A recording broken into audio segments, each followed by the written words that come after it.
Hello, everyone. Welcome to another time traveling adventure with ARG Presents. Ooh, I'm the good doctor, the fifth doctor, otherwise known as Amigo Aaron, joined by a man who's maybe one of the newer doctors, or maybe the time traveling dog. I give you the BRENT. Great Scott! You wish. You're not on that guy's level. How you doing this week, the BRENT? I'm doing well outside of the beginning 20 minutes of this tirade of a show you've started. I'm angry, everybody. I'm time traveling angry. But that's not going to stop me. Let's go back to a point when you're not as angry. That would never happen. Oh, I know. But so, last week we spun the wheel. We made the deal. And a certain man, a special man named Pajako, he picked a good pie piece, I think. We'll see. The pie piece he chose was BAM. Time travel games. Time travel, Brent. You know, a pretty broad topic, but when I looked at the list of games that were about time travel, guess what? There weren't as many as I thought there were, and most of the ones that there were weren't games I liked. Well, here's the thing about time travel. All right, tell me. There's a few things that constitute time travel. All right. You've got first your story-based time travel, right? Yeah. Where you do something in the present, and then maybe you go to the a future time period where you're jumping ahead, you know, dozens or hundreds of years, and then maybe you go back in the past hundreds of or thousands of years. All right. You've got that kind of story-based time travel, right? Yeah. Then you've got your other type of time travel. All right. Like Prince of Persia, the 3D version. Oh, yeah. Where you're actually rewinding time. I don't count mean, that's that. still... I mean, yeah, you're right. I did. What? Think, How in the world can you not count that? Is, but when I think of time travel, I think like through time. You know, and you suddenly appear somewhere else like, whoa, dinosaurs. Look at that. It's a spaceship. That kind of time travel. Sure. Okay. But both type of games are incredibly valid. Well, I know. Is it based off of a story element or a gameplay element? Those are your two choices, right? And there's a lot of games out there. You know, listen, I had a real problems with this one, okay? Really? So, yeah. So let me hear, like, okay, for example, like what Do you understand how many role-playing games incorporate time travel? Well, listen, when I think time, when I say Brent, BAM, it's time travel, but what's the first game that pops in your head? Chrono Trigger. Wrong. Time Pilot, that's the game. What time travel RPGs come to mind? Chrono Trigger. What else? I know that one. I mean, you've got your a couple of Final Fantasies mess with time travel. Yeah. Then you've got your games, like I said, your Prince of Persias. I don't play any of those. A lot of games have time travel as an element to allow you to fight different bad guys. That's a really, like Time Pilot does that. So, yeah, I mean, there's lots of games like that. What about Where in Time is Carmen Sandiego? Sure. I just came up with one. That's the only one I've come up with. Wow, well done. Let me tell you how it works with me with time travel, okay? The thing I do is I'm like, let's look for stuff that has time in the title. And then they go from there. That's pretty much, I couldn't think of any. Time Pilot, it's the only one I could think of. It's hard. See, I did an extensive search. And I wanted to find something. I mean, anytime we have these broad selection of game things, what do I always do? I always go to the arcade. Because that's really where I'm most comfortable gaming at. Yeah. I mean, I grew up with the arcades, all that good jazz. And I said, darn it, Brent, you're not going to do an arcade game this time. Yeah. So I flipped through all the games about time travel that I've already done that were arcade games. Yeah. And I was like, oh, crap. You know, Time Killers. The holographic game, the Coliseum? No, with the cowboy. The game that you picked, you know, all that perfect arcade choices that would have fit the subject. I was like, no, I'm not going to do that. Went outside of my comfort zone and picked a C64 game. Man, I live outside the comfort zone. I'm living there now, right this second. You know, I'm going to get into it here. So, ironically, as it comes up in the intro video we're watching here, when I think of time travel games, there's 3 Laserdisc games that pop in my mind instantly. Well, that's because it's an easy gimmick. You got Time Gal, right?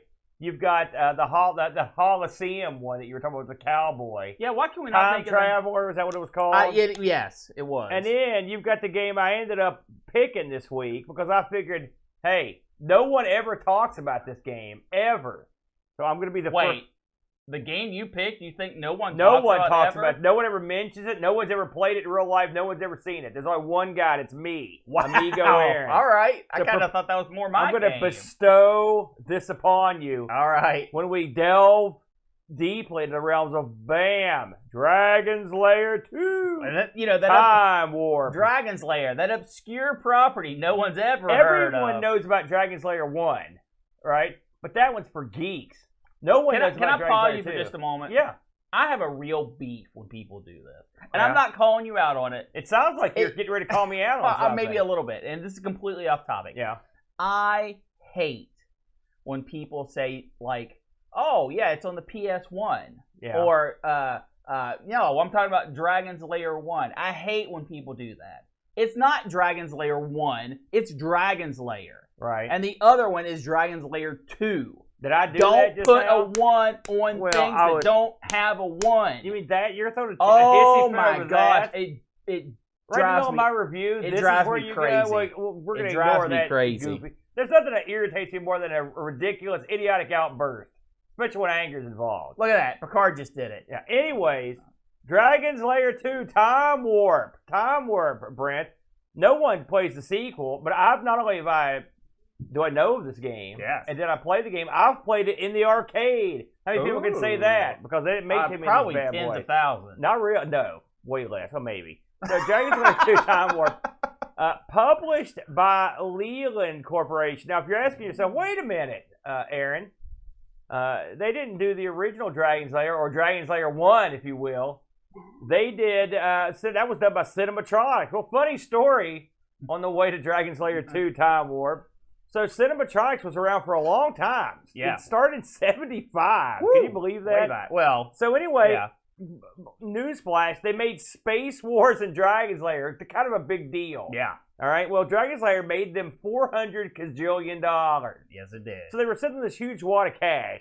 And as far as I could tell, I can't tell what they did with their wad, okay? But I keep seeing this line over and over. It's on the wiki. It's on all the pages that quote it. It says, Cinematronics' financial situation deteriorated after some bad decisions. Now, I don't know what that means. You can speculate. But eventually, it filed for bankruptcy. That's under Chapter 11. That's incredible. No, it gets better. So keep in mind, it's 1983. Right? Dragon's Lair is a big hit. Space Ace, the whole 9 yards. These games are going crazy. So Don Bluth and his crew were like, listen, we're just going to start making Dragon's Lair 2. We know this thing's going to be a hit. They were right. Yeah. And so they're going crazy. So on March 23rd, I think it was 84, Don Bluth issued a memo that the work on Dragon's Lair 2 was temporarily discontinued. Just keep in mind, this is it's like 84.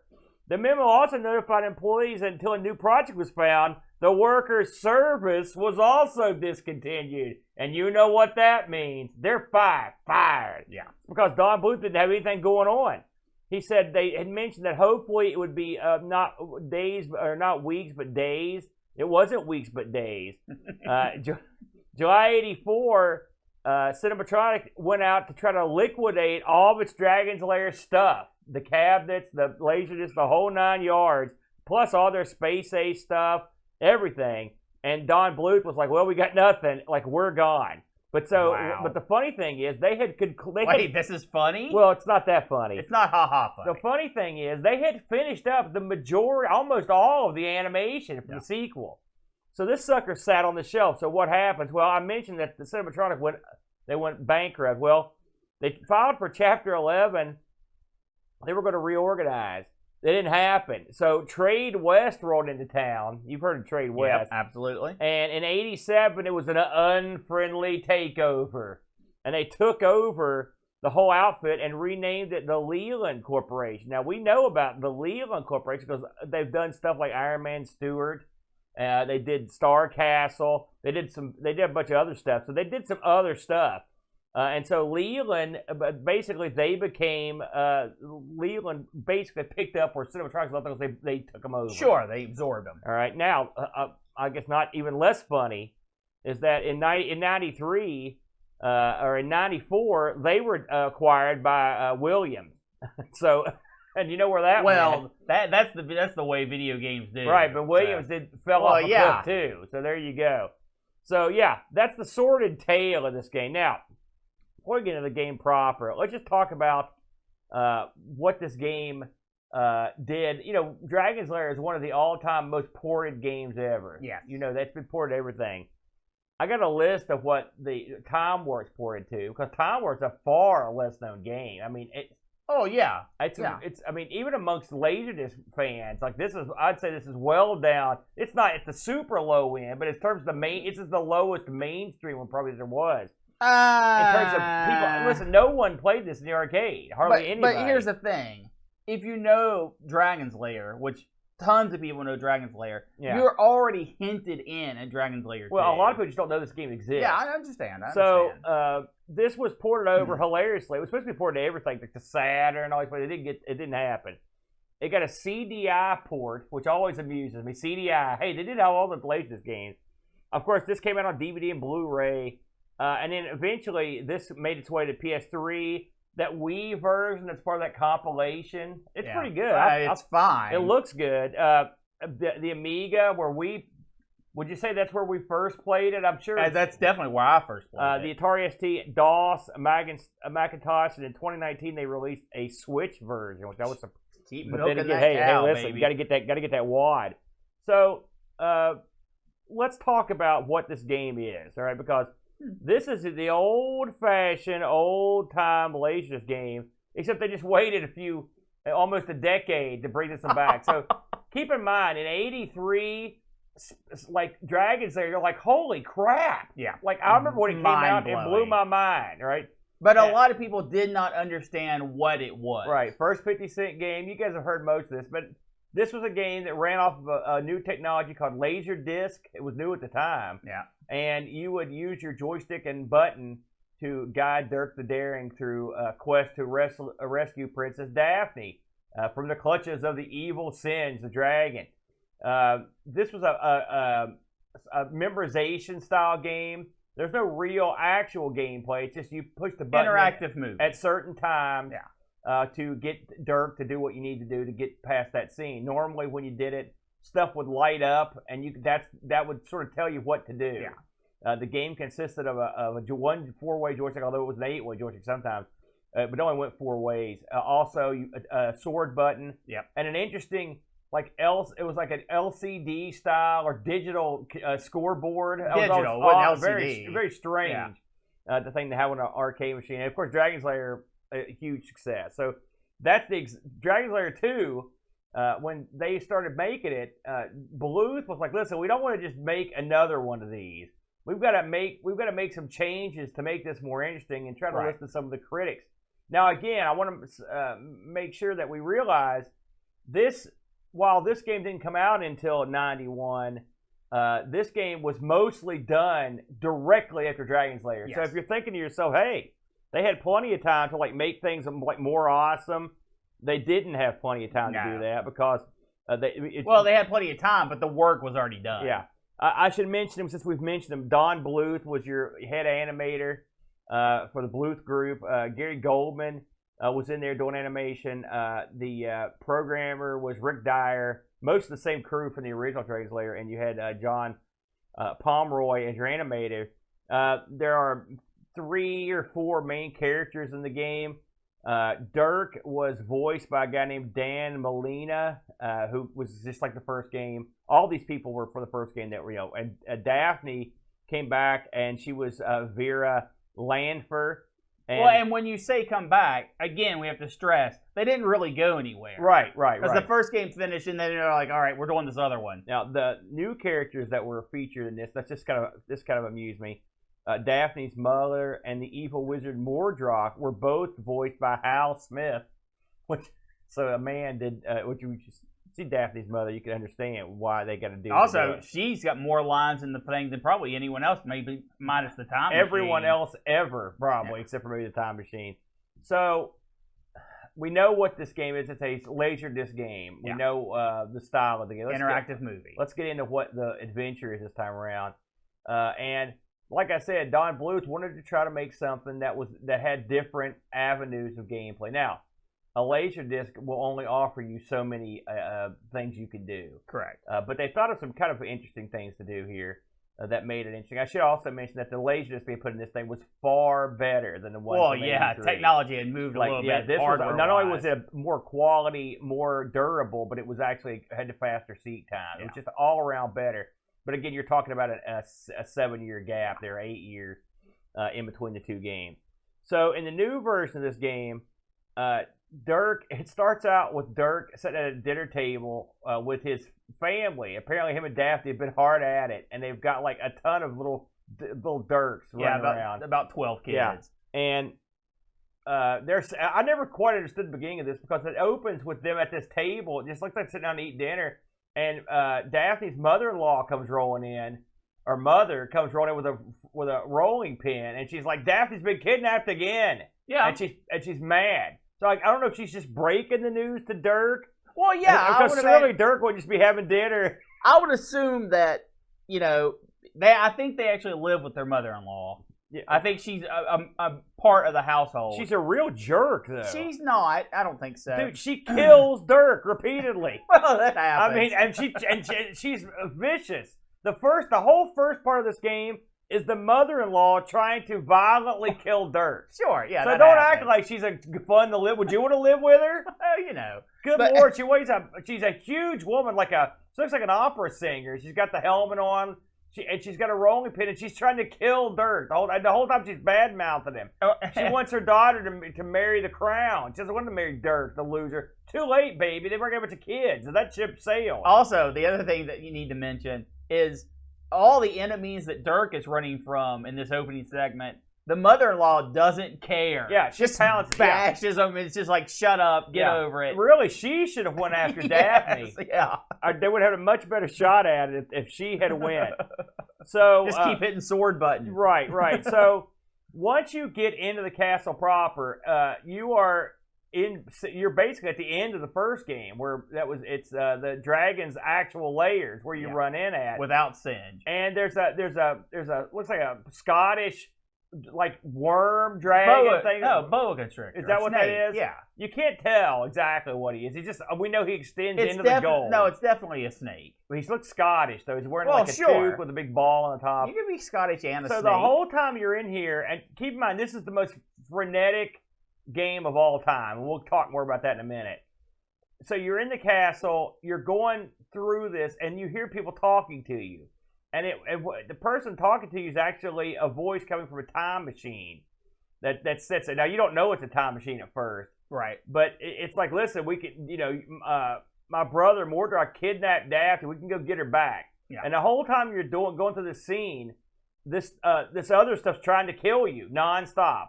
Unlike the first game, where you would say, walk in the door and you've got to jump through the wall before it gets built, or you've got to swing across the fire pits, the scenes in this go on forever, minutes at a time. Long. Yeah. 3-4 minutes. No, not that long. No, some of them do. And as you go through the game, there's not a moment to breathe. I mean, it's a lot of input. If you go more than 5 seconds without an input, it's a miracle. It's nonstop. Outside of scene transfers. Right. So at the beginning of this game, all you're trying to do is just fire up the time machine and get out of there. Now, I want to touch on something before we get too far into these different scenes.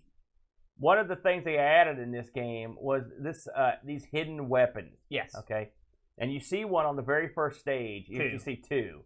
The first one, you'll know when you see them. Usually, sometimes they're a little more difficult to see. Crazy. I think there were 11 of these weapons. Okay. And the first one you see is when you're just getting into the castle. Hanging off to the right as you come through this hole is a bow, golden arrow. A golden bow, and you don't have to get them. And let me I know where you're going to go. No, you're right. You don't have to get them. You can just go blow right by them, right? And they really, when you get them, all action in the game stops. Dirk reaches over and kind of gets them when you point to him. Does an animation, and he goes like, he'll say something will happen, or a little. Usually put something in his backpack, a jingle or under his will play or something. And then instantly the game starts back up. And by the way, when the game starts back up, the object is still there, but you've gotten it. If you Yeah. see the animation that you got it, it can be kind of confusing. But once you've got it, you've got it. I think the other one is getting the water. I think there's a thing that you also in the first level where you get like I said, there's 11 of these things scattered throughout the levels. Now you don't think much the bow and the arrow are in the first. You don't think much about this at the time when you're first playing it, but you'll wish you thought about it when you get near the end of the game, and you need these to finish the game. Well, I mean, how are you going to go into this? Because if not, I'm going to school you. No, I'm not. You don't have to school me. I know how it works. Okay. But the endings. There are endings that require these weapons. And Sort of. We've also got. Then we get into whole things like director's cuts and stuff, which we'll get into. Okay. Okay. All right. So anyway, because this is going to take forever, I'm just going to briefly touch on these scenes. We'll be here all day. The second scene takes place in prehistoric times. It's funny because Don Bluth was the guy that was behind the Land Before Time. Yeah. And so that's kind of a neat, interesting tidbit there.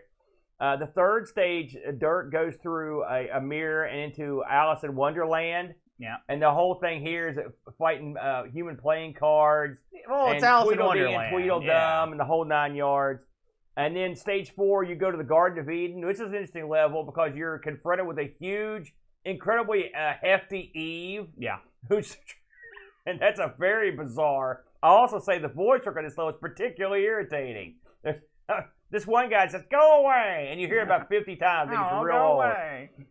Now, I think that stage 5 is the best stage. Oh, of course, yeah. Everyone. And this is Beethoven's Creative Gust. It's called. This is where Dirk lands the time machine as Beethoven is working on his 5th Symphony, and Beethoven is into it, and he's so into it. It's so magical that like the whole piano lifts up into the sky and there's a storm playing. All the animation of this game is awesome, but this is particularly awesome. Yeah, and it's crazy. Yeah, it's one of the few times I've ever seen this game. Probably the only time in any Lasers game where you'll see action go on the screen, and then, like, for example, you might be in his pocket or something. They'll make a little cutaway scene in the corner. A little picture in picture. It's unbelievable. The music, the audio, everything in this is outstanding. Then you've got a stage in ancient Egypt. And then finally, you get to the last stage before the finale, which you go one-on-one with Mordrak because he's put a death ring on Daphne's finger, and it's basically turning into this big freak. And he's got to go in there and take Mordrak out. I will say Mordrak's a tough guy because Dirk literally throws his sword through Mordrak's arm. Runs him through a couple times. Laughs it off and no-sells it. I mean, this guy's tough, buddy. Real tough. And then at the last stage, sort of a little Sleeping Beauty here, he gets the ring off of Daphne, but she's sort of been hosed, and you think she's dead, and he kisses her, and she comes back. And even at this stage, you're this whole time, by the way, there's no rest. No. I mean, all the way up to the very, very end of this game, you've got to continuously keep doing stuff. Yeah. What you would think is just the ending, the last 30 seconds of an animation, it's all gameplay. Now, there were versions of this released at home that were not released in the arcade. And when in these versions, if you've got the weapons, it gives you a quicker ending. Like it's less difficult. All right, you've got the weapons. Now, if you're playing this in the arcade, you'll get to a point where it will say you don't have the weapons. And guess what happens? You know what happens. Yeah. Whatever weapon you missed, you go back all the way back to get that weapon. It's brutal. It's brutal. By the way, I never got anywhere close to this, but it's a brutal instance. Now, so that's the summarization of how the actual synopsis of how the thing goes. Right. I want to point out a few things that I found really nice. Well, I want to talk about I'll get you. So we mentioned that the Bluth group did the animation on this. Now, of course, Don Bluth was a former Disney legendary animator, and of course he did Secret of Nim and Land Before Time and American Tail, a bunch of stuff. And I think this is a game where even more than Space Ace, he was just turned loose. I think without the structure or the limitations of doing stuff in like a castle, like this is more bonkers and more insane than Space Ace and Dragons Lair combined. Oh, like certainly. This is absolute madness. Yeah. And his animators were certainly up to the challenge. Yeah. This game, every scene is beautiful. Every background, all the characters are awesome looking. The the fact that they could even animate this, it's unbelievable. I mean, the action is so fast that I don't know how they could keep track of what was happening. I mean, it's amazing. I don't disagree with you, except a lot of the backgrounds in this game were trash. A lot of the backgrounds are designs or nothing at all. But it gives the game that I understand what you mean. But I mean, I don't want to say they're trash. They're just they're not up to the quality of the shapes rest. that avoid or colors. And Yes. stuff. But it gives the game an ephemeral quality that I enjoy. It's a time travel game involving Dirk the Dairy. I don't mind that. I like that. I think the reason why they do it is to better separate the action from the background. However, there are plenty of scenes where there are detailed backgrounds. The piano one being probably the best example. Yeah, with the cityscape and stuff. Where the background adds so much to what's going on that you really notice it, or at least I really noticed it, when the backgrounds are cheesed up to the point where they're either missing. There are tons of just black or one color backgrounds. Okay? Yeah, and then there are a handful of nothing backgrounds or just designs, and then lastly there are good backgrounds. So say the backgrounds are definitely the sore point for me in this game. I didn't have any problems with them, and also what's going on in front of the backgrounds is unbelievable. Yeah. Now, we can both agree that the game looks outstanding. Oh yeah. We can agree that they did attempt to update it to a certain degree with a different game element. I mean, may not be the best. I do not agree with that. The weapons is the. I mean, absolutely disagree. Okay, well, I mean, what I said was they tried. I didn't say they succeeded. I said they tried. But they didn't try. They didn't try. And if you're going to get into it, that's fine. I'll hold off. Go ahead and get into it. I don't know where you're going here. The whole collected weapons thing. Yeah. That was not what they did. Like, collect all the weapons or you lose. That was not what they had planned. What they had planned was those were going to be actual elements, branching story things during the game, and they cut it. They had to.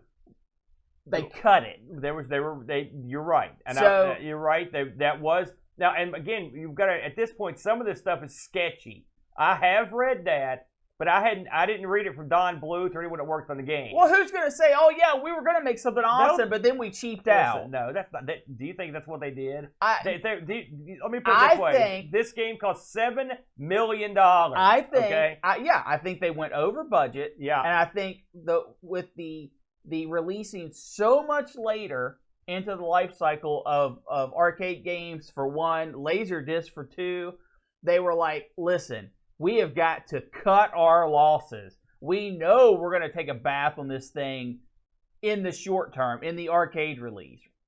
And we're just going to have to completely dump this item thing. Because it was so undone, it should have never been part of this game. That said, since it's in there, I don't necessarily think that it takes away from the game, because you can't just ignore it. But they're 8 or 9 of the items super easy to get. They're super obvious. There's a couple that are really well hidden. Even like the playing card's a tough one. I mean, it doesn't glow or anything. Well, it doesn't look, because everything else is kind of gold colored, but except that one. But my problem with it, and my problem with it being in there, is it was supposed to be more, and then they literally took the absolute cheapest path to get it part of the game. I dispute you right there. Okay. Because that's totally it's guesswork. No! I looked into this game. There's nothing that says, hey, we cheaped out. There are reasons things get cut from games. That's something that's not budgetary. They laid off the whole staff. We don't know if that had been in the cards in 1984. We don't know. No, they started something they didn't finish. But that's not that. You're acting like they're scumbags. No, I'm not. Yes, saying they cheaped out's not fair. The company went bankrupt. If you have a vision and then you not do something because it's cheaper not to do it, that's idiotic. Out. That's an idiotic statement. You think these guys got to pick what they could and couldn't do? They couldn't just say, hey, we need another $1 million. Someone picked. No, that's not cheaping out. It was not necessary for the game to be completed, and so that's the way it went.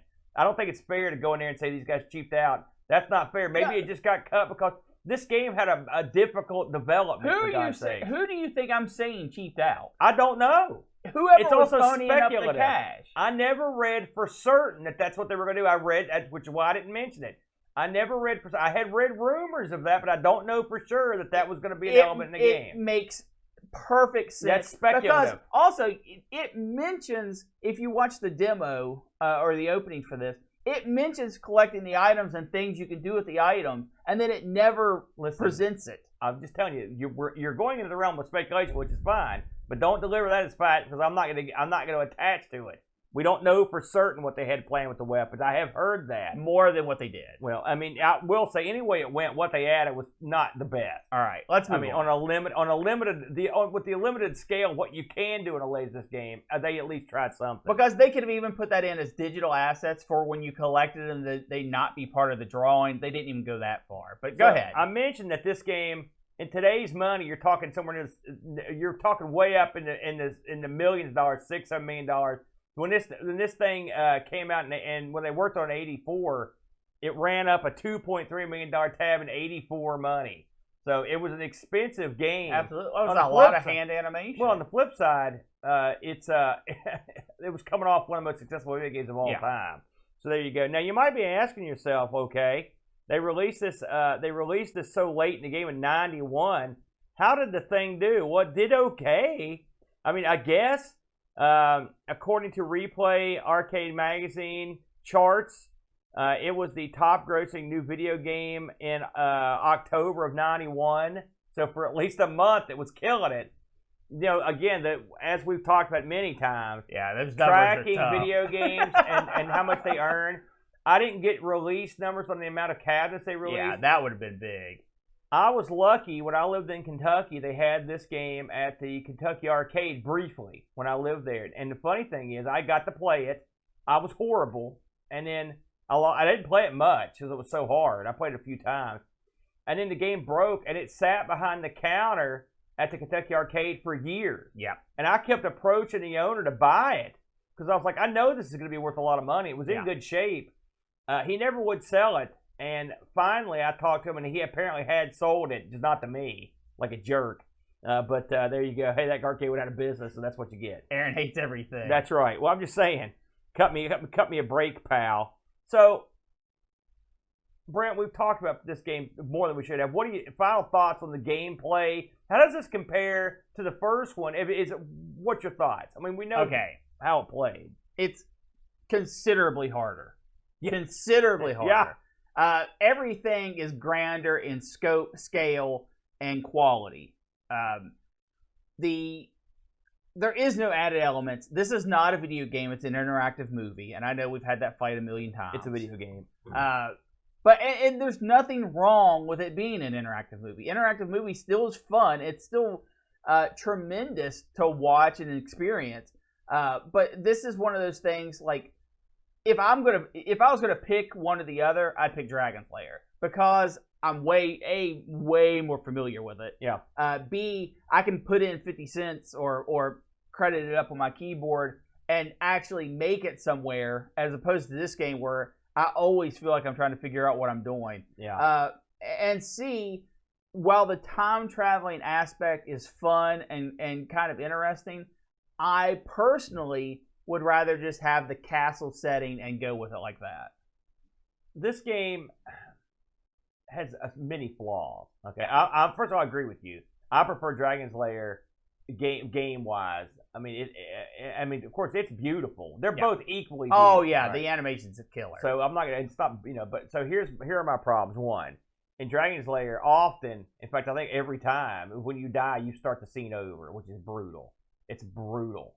These scenes are long. Yeah. Okay. Secondly, Dragon's Lair, the original, plays like a video game in that you go scene to scene. It's funny, the technology being sort of crappy actually helps. Yeah. Because I like it to be broken up. Like, less seat time on the disc means you can only spend so much time in a sequence. The big advantage is, if I can't get past the Black Knight, I might be able to get past the Cauldron. Yes. If I can't get past the Swinging Roast, maybe I can get past the Rolling Balls. Yeah. In this, you are going to get past this stage in order. And oh, by the way, they also just randomly put in mirrored stuff just so people couldn't memorize it. Yeah. That's built into the game. Yep. So if you think you can just go through and memorize, and by the way, memorizing this, you'd have to be a double genius. Well, I mean, it gives you the flashes and everything, No, but I there's understand. so much going on. Yeah, this I game, understand. if this came out in the arcade, I could tell you my experience. I put a quarter in it. I didn't get to the castle. Okay, it took me forever just to get to the castle. Yeah. And I remember the first time I actually got in the time machine, I was stunned. And the scene after you first get in the time machine where Mordok's on this like mountaintop, and it's just an awesome scene. You're just like, oh my god, and then you instantly die. Yeah. This game is too hard, and the scenes are too long. This is the game. If you want to watch this game, it's perfect for that. It makes you nervous, but it's perfect. But if you want to try to play it, it is hardcore stuff. And I think that ultimately was the downfall of this game. I didn't think it would ever get an audience, and it never really got one, did it? And the death scenes in this, while some of them are incredibly awesome, it doesn't have nearly as many death scenes, which is kind of crazy considering... A lot of those got cut, by the way. There you go. You can go on a rant about those, too. So, you've got... That's a thing. And then the other issue you have is, like you mentioned, if you aren't good at a stage, screw you, buddy, because you have to get past it. This is what, if you know people that are good at this game or portions of the game, it's because they've played these portions hundreds of times. We did get some Discord action. I was surprised, actually, Brent, that we got any Discord action on this. Jack Flack chimed in. He says, if you thought the first one was hard, welcome to your nightmare. Dragons Lair 2 picked up the pace and throws so many moves at you that you can barely hear the dialogue over all the joystick beeps. The opening scene, which involves getting Dirk to the time machine, has around 35 moves at a pace of 1 to 2 moves per second. I never played this one in the arcade, but I assume my playtime would have been measured in seconds rather than minutes. That's true. Absolutely. The developers tried to help players by giving them directional prompts, but focusing on these makes watching the animation impossible. And they don't help that much, really. I wasn't very good at these games when they were new in the arcades, and somehow I'm worse at them now. Thank goodness for YouTube. Dragons Lair 2 first appeared in the arcades in 1991, 8 years after the original, and long after the magic of Laserdisc games had passed, making this one truly a game out of time. Very well written. It's almost like he's a writer or something. Pajako chimed in as well. That flat guy, he's going places. Pajako writes, this is his category, despite owning this, I've never properly played it, so I finally had a crack at doing it. It's not simple, but tough and unforgiving game.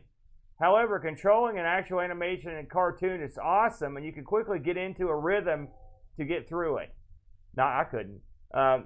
It's not always obvious which direction you should move. Yellow flashes could be diagonal from Dirk, leaving you to guess which direction was correct and which is a little harsh. But what utterly killed the game for me was getting close to the end and being suddenly greeted with a static screen telling me that I needed to collect treasures to continue. And I had to pretty much start over. Imagine seeing this in the arcade. You have pumped a mountain of coins.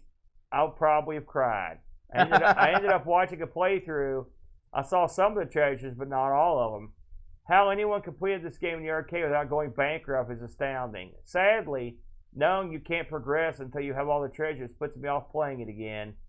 It's worth playing to see, but be prepared to play more than once. Yeah, that's the truth. So there you go, the Brent. This is one I always sort of wanted to own. I like the look of the cabinet. It had a different look than the first Dragons Lair. But these, I looked on eBay to see what these are going for. I weren't any available that were currently for sale, but I looked around on auction sites and stuff. And these things are going for stupid money. They're rare. They're difficult to find. Of course. You're going to be paying thousands of dollars. The discs maybe can be found cheaper. Probably not. You'd have to have the cabinet to play them. Or a cabinet. And I'm not sure these are backward compatible. I don't think they are. So there you go. There you go. Dragons Lair 2 Time Warp. I think that at least fulfills the need for the time travel gimmick. We'll see. Oh, listen, that was perfect. But now, you went in a different direction. I mean, it's funny. The big budget, millions of dollars game that Dragons Lair 2 Time Warp was, and now we're going to talk about your game, which I would say had quite a smaller budget. I don't know. This could have been worth millions. I went, like I mentioned before, to the C64, the vast library of the C64, and I pulled out Battle Through Time. Bam! What a name, eh? And let me tell you something, Aaron. I'm excited. I've never ever heard of this. I had never heard of it. Absolutely, of course, never played it if I've never heard of it. Never seen video, never seen pictures. This was a true ARG find. How did you come across this? A lot of just poking and prodding, man. Okay, seriously. This was a game that was developed and published by ARG Software. The designer on it is Kent Grant, released in 1984. What a glorious year.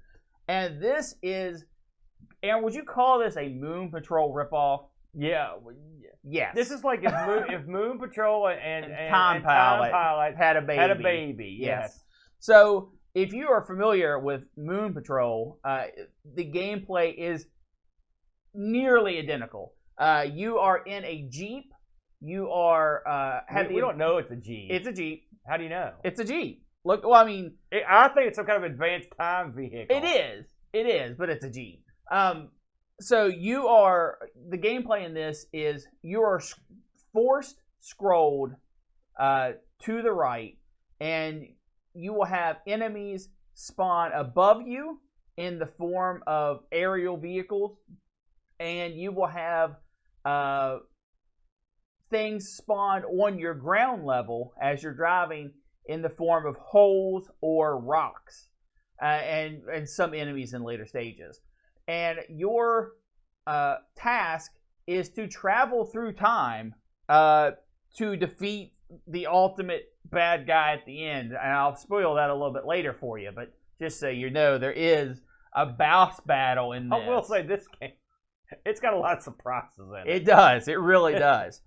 So where's the time travel element come in? Well, you start off fighting in World War I, and you have World War I style planes, biplanes, and they're dropping these real slow moving bombs. And you have while you are forced to drive forward at all times, you have the ability to move forwards and backwards through about the first half of the screen, and the controls on this are mega tight. They are so good. I've got one. I'll let you talk later. Just one problem. I'll let you talk later. So you start out in World War I. Then once you get to the end of the level, you are teleported through time, and your next destination is World War II, where you have upgraded planes. Yeah. The ammunitions that are fired at you are a little bit faster, a little bit better. From there, you jump to the Korean War, where now you're fighting jets. And they have like almost like guided bombs.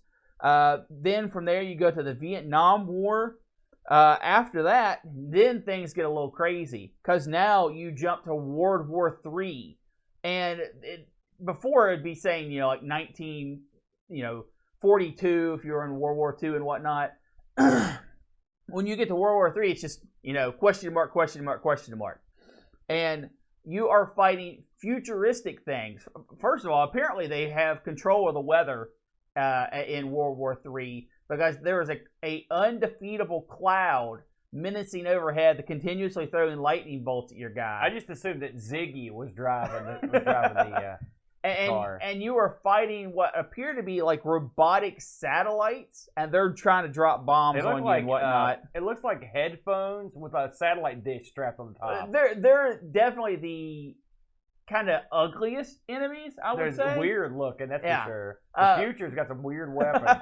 But they're shooting laser beams, so it's fast moving projectiles, usually right on mark. And then from World War III, at the end of that level, and here's what really blew my mind, they nuke the planet. They absolutely show all these nukes going off in the cityscape, and the screen flashes, and then the game's like, you know what? You done did it. You done destroyed the whole world. Yeah, that didn't make any sense. It's not like you did it. If C64s were in control, this would have never happened. That was surprising, I have to say. And so And then you're thinking, you know what? End the game, right? I beat it. Awesome job. No! It goes on. Your next stage is war mutations. Now you're having to fight all the beasts that are left over from the radiation, and they're dug into the ground in like bunkers and stuff, and they're trying to reach out and grab you, and you've got barriers on the road. And not even that's the end, right? Now you're like, okay, what in the world are they going to do now? Now is when they send you back into time to early BC, and you're fighting cavemen. And the cavemen come in a few varieties. They'll throw spears at you, or they'll throw boomerangs at you, or clubs, and you've got to deal with that. And your sky enemy are pterodactyls. So you've got pterodactyls are tough. You can't just shoot one of those things. You got to shoot it like 5 times before it'll go away. And the pterodactyl is always menacingly coming down the screen. Yeah. And of course, if it gets on your level, it just flies into your ship and kills you. So you have to shoot it multiple times. Yeah. And at the end of this stage was the biggest surprise in video game history. Are you going to spoil it right here? Heck yeah. You have to fight a T-Rex. Yeah. And the T-Rex will just continuously move forward. The screen stops continuously scrolling when the T-Rex appears. And he just menacingly walks towards you. He has no actual attacks, except if he gets close enough to you, he just steps on you and you're dead. So you have to go up there and really hammer home the shoot button. Yeah. A few things to note that really made this something special. As you're going through, there's a few things they could have done to really cheap out on things, and they didn't do. Thing number one, when you shoot down a plane, most of the time, 95% of the time, it actually spirals down and becomes another projectile that you have to deal with. Now, if it's in a downward spiral, you can shoot it again, blow it up, get bonus points. Everybody's happy. But if you don't, it will eventually crash into the ground, and that can kill you as well. Yeah, that was cool. I like that. Beautiful touch. Beautiful touch. And on one of the stages, you're getting attacked by helicopters. The helicopters don't do that because it wouldn't make any sense. The helicopters just blow up in air. So all of the enemies through all the different time periods are crazy unique, and they all have different speeds that they travel and different ammunitions that they fire. Thing number two, and you have to kind of look for this one, Aaron. You might have missed it. I hope you didn't. The backgrounds in this game, while they're all just mountains and hills, that kind of thing. Drawn in MS Paint. Well, it's a C64. Oh, good to get better than that. As you progress through the years, when you first start out, it's kind of rolling hills. There's some roads, there's few houses and that kind of stuff. But the cityscape gets built up more and more and more until World War III. It's almost like you're driving through a city. There's so many buildings in the background. But when we nuke the planet, all those buildings are gone. There's just rubble every once in a while. This is the key element you pointed out. Oh out. my God, it's so awesome. That is attention to detail that takes a game from, this was kind of fun. For me, is the kind of attention to detail that elevates a game to a whole special level. The worst aspect of this, and I need to go ahead and mention it and get it out of the way, the sound in this game is all classical.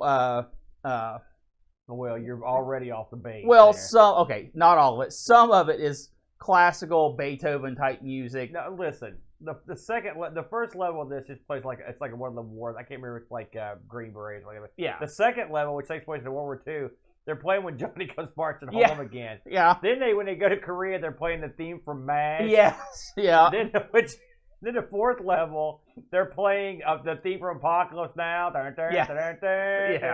And then Flight of the Valkyries. My personal favorite is when they get to the nuclear war level and they play the Imperial March from Star Wars in the background. And by the way, it's like these things were pecked out by a 4-year-old on one of those small keyboards. Yeah. This is the least attractive synth music of all time. It's not good. Yeah, the music in this are not good. The sound effects are fine, but the music and the graphics are they're good for early or mid C64. I think they're fine. However, the highlight for me is the incredible gameplay. Aaron, I know you're itching. I know you're itching. Get in here. What do you got to say? Well, I will say this is one bonkers game. I mean, it's crazy 8 bonkers. This game. The fact that you're in a time traveling this moon buggy or whatever. Yeah. And some things in it, and there's some things I don't like. All right.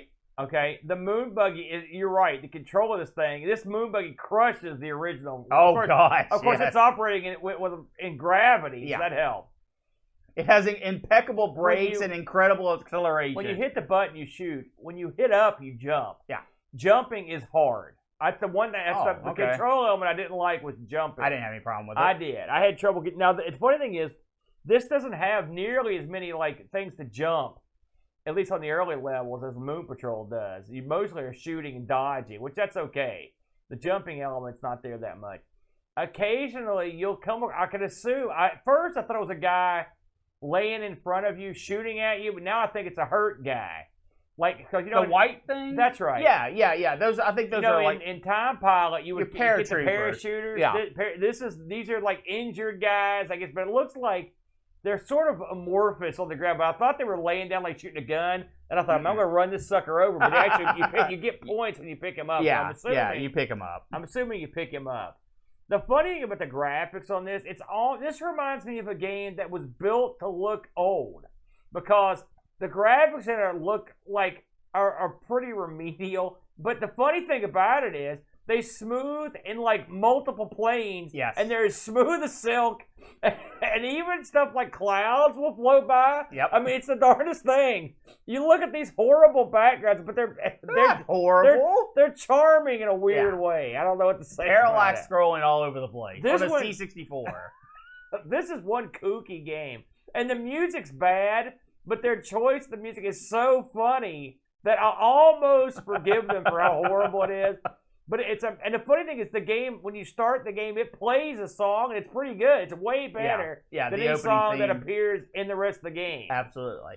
At the bottom of the screen, it's got all kinds of different information, there's a time limit, and the miles, and the scores, and it's kept pretty minimal in this game. It's not like it takes up it's just part of the ground, so really you don't lose any game space. Oh yeah, no, I agree. Listen, the Brent. You're as dumb as you are stupid. But in this case, I think you're onto something. I didn't hate this. This is my kind of wacky. Aaron. You take 2 totally unrelated gameplay elements and you mush them into a ball, and you're like, let it go. And then add some remedial backgrounds. And as you get through this game, like you said, the enemies get more and more goofy. Yep. And weird. And the fake ending. I like that. Yep. The fact that you go fight dinosaur at the end. I think they just threw that in there. It's like, yeah, we're going to do it. And they did it. I like it. It's got a high score table as well. Yep. I dig it. Like I said, I didn't like the jumping element, but it's not a deal breaker. And you do get used to it. It's not as smooth as Moon Patrol in terms of that. Is this a better game than Moon Patrol? No. Yeah. It's certainly more diverse in terms of the levels. It's a weird game. I'm not going to lie. It's a weird one. Okay, first of all, how far did you make it? I got to Vietnam. Okay, I beat the game. Nice. The first time I sat cheat? down, oh no, I continued. Because there's a continue option built into the game, so it's not like a cheat or anything. I was so enthralled by this game. I had to see where it was going. I absolutely loved this game. I loved it. I think this is a better Moon Patrol than Moon Patrol. No. Because the controls are so tight. They're so good. When you want to move your Jeep forward, you just move it forward. If you're getting ready to get blasted, you hit the brakes. The sprite collision detection is so good it's actually flawed. Because if you, in Moon Patrol, if you jump, right, and something clips your butt while you're in the air, it will still hit under your Jeep, blow up, and you won't get hurt. In this game, if you get hit at all, you're going to die. and you die in the best way possible. Well, you get ejected from your Jeep, yeah. okay? And it's not the same animation every time. If you just get blown up from above, your guy might fly up into the air, a varied height, by the way, fly up in the air, and then you'll eventually come back and splat on the ground. But if you hit a rock going full speed, your guy cartwheels out of that vehicle at light speed and flies halfway across the screen and just plumps into a pile of goo. Fantastic. It's all the little details. It's everything they added to the enjoyment of the game. Holy cow. Plus, once you beat the game, right? You're like, this was kind of fun, but it's gotten easy now, right? No.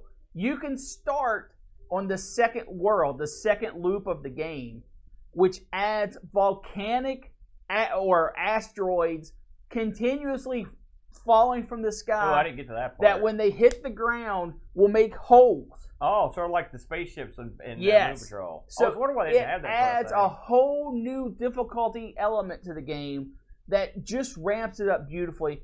This might be, like I said, I like this better than Moon Patrol. I got problem with Moon Control's controls. I like this better than anything I have played on this show, minus like Yeti, and there's a few other games. Now you're going absolutely nuts. Iron, I love this. I loved it. If you have a brain in your head, you will quit watching us right now. No! Load up a C64 emulator and give this a shot. Don't do that. It was fantastic. More or less. I don't think the game is that great. It is. But I do think it's wacky. No, it's great. Something you should definitely load up and give a whirl. But yeah, it's that's all you can really say about it. We did get some Discord action on this one as well, the Brent.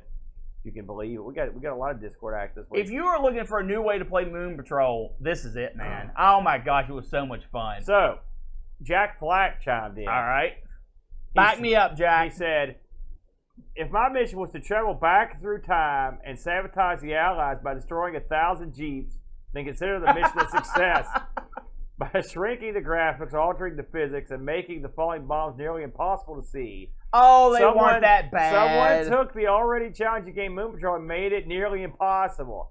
Half the time I never saw what killed me, and the other half seemed unavoidable. It was amazing we ever won a war with the Jeep this fragile. Burial. By the way, I didn't have that trouble. I will say that. I could see everything perfectly fine.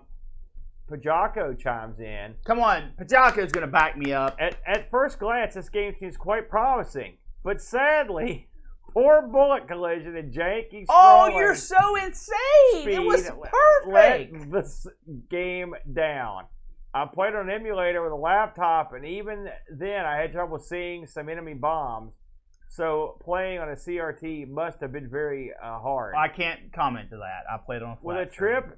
With a trip to MASH, World War III, and distant past and the far future. The level themes are quite fun and weird, or varied. Excuse me. This is. I think both are applicable. This is potentially a great Moon Patrol inspired game that could do with a bit more fine tuning. If you want to see it all, the snapshot save will come in handy. It's worth a one-off play session for some crazy later levels, but not one I can see myself returning to. 4 out of 10. P.S. I would have called this one Time Patrol, which I think I called some stuff earlier. So it looks like everyone... But Jocko, you're crazy, my friend. Holy crap! Go back and play this again. Looks like a lot of burials there for your all-time great game, Boat Junior. Now wait a minute. There was another review. No, that's it. That's all I got. No. There was another review. Is this one where you make up to make it look like you're less stupid? I don't think so. No, I'm telling you, someone had to have seen the brilliance of this game besides me. You know, Aaron, I had high hopes. I mean, you did okay. If you I thought it was okay. If you don't think this is a second... Oh, you're right. Z9K9. I almost dropped the ball there. Good thing you mentioned that to Brent. Despite grubby appearances, I thought this was a very solid game. immediately time-savingly challenging, but fair once you adjusted to its pace. The levels are tactically varied, and the plot exceeded my low prompt expectations with humor, lots of fun, and very one more go-ish. The C64 full of these dank jewels. 7.5 out of 10. So there you go. I'll accept that. Z9K9 came to your rescue. I felt it was a little higher than that, but maybe I spent more time with it. Maybe they didn't get to see the T-Rex fight and that battle. Man, I really want you guys to check this out. I had so much fun. When I think of dank jewels, I think of you.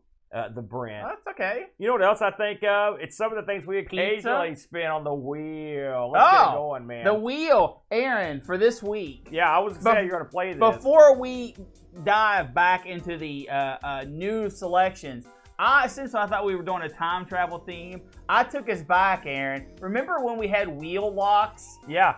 I have re-added the wheel locks to the wheel. Is this a 1 week This only is a thing? 1 week only Is this spin. because you didn't print any new pie pieces That can't up? be it. So here we go. Also, see the new logo, or the old logo on the wheel? Yeah, why'd you put that on it? Time travel. My God.